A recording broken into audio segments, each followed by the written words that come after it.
ಜಿ5 ಇರುವಾಗ ನೀವು ನಿಮ್ಮ ನೆಚ್ಚಿನ ಶೋಗಳನ್ನ ಎಂದಿಗೂ ಮಿಸ್ ಮಾಡಿಕೊಳ್ಳುವುದಿಲ್ಲ. ಅದು ಸಂಪೂರ್ಣ ಉಚಿತವಾಗಿ.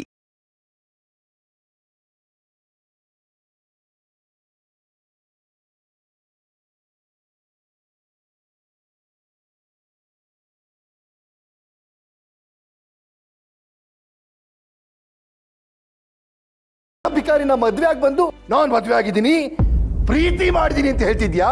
ಇವ್ರಿಗಿವತ್ತು ಸ್ವಂತ ಸೂರು ನೆಲೆ ಮನೆ ಇಲ್ದೇ ಇರಬಹುದು,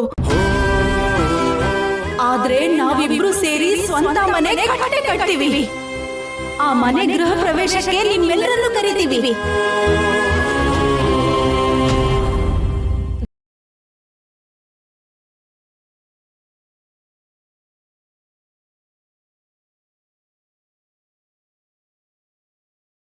ಯಾಕ್ರಿ ನಮ್ ಕನ್ಸಿನ ಬಾಗ್ಲನ್ನ ಮುಚ್ತಾ ಇದ್ದೀರಾ?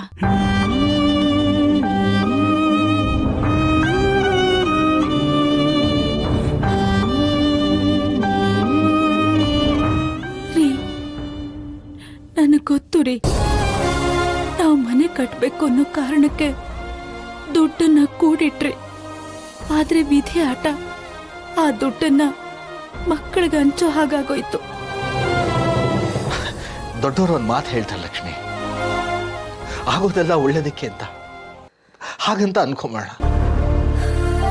ಈಗ ಆ ದುಡ್ಡಲ್ಲಿ ನಾವು ಮನೆ ಕಟ್ಟಿದ್ರು ಇವತ್ತೆಲ್ಲ ನಾಳೆ ಮಕ್ಕಳಿಗೆ ಕೊಡ್ಬೇಕಿತ್ತಲ್ವಾ, ಅದ್ರ ಬದಲು ದುಡ್ಡನ್ನೇ ಕೊಟ್ಬಿಟ್ಟಿದ್ದೀವಿ ಅಂತ ಅನ್ಕೋಬೇಡ.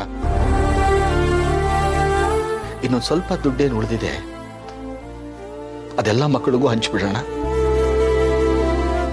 ವೆಂಕಿಗೂ ಒಂದು ಸ್ವಲ್ಪ ದುಡ್ಡು ಕೊಟ್ರೆ ಅವನು ಚೆಲ್ವಿ ಏನೋ ಒಂದು ಬದುಕು ಕಟ್ಕೊಳ್ತಾರೆ. ರೀ, ಹಾಗಾದ್ರೆ ಲಕ್ಷ್ಮೀ ನಿವಾಸ ಕಟ್ಟೋ ಕನ್ಸನ್ನ ಮರ್ತ್ಬಿಡು ಅಂತೀರಾ?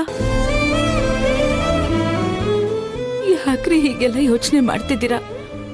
ಬದುಕಲ್ಲಿ ಭರವಸೆ ಇರ್ಬೇಕು ಅಂತ ನೀವೇ ಹೇಳ್ತಿದ್ರಿ, ಈಗ ನೀವೇ ಆ ಭರವಸೆನ ಕಳ್ಕೊತಿದ್ದೀರಾ.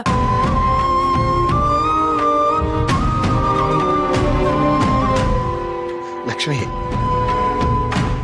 ಎಲ್ಲ ನಾವು ಅಂದ್ಕೊಂಡಂಗೆ ಆಗಲ್ಲ. ಈ ಜೀವನ ಅನ್ನೋ ಪ್ರಶ್ನೆ ಪತ್ರಿಕೆಯಲ್ಲಿ ಎಷ್ಟೋ ಪ್ರಶ್ನೆಗಳಿಗೆ ಉತ್ತರಗಳೇ ಇರಲ್ಲ.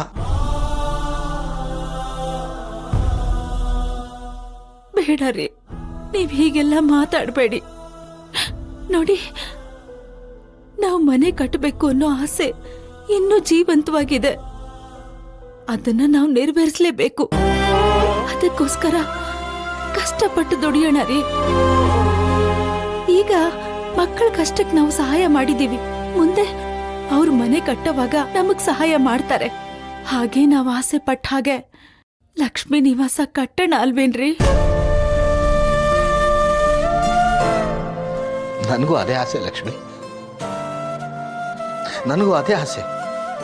ಆದ್ರೆ ಈಗ ನಡೀತಾ ಇರೋದು ನೋಡ್ತಿದ್ರೆ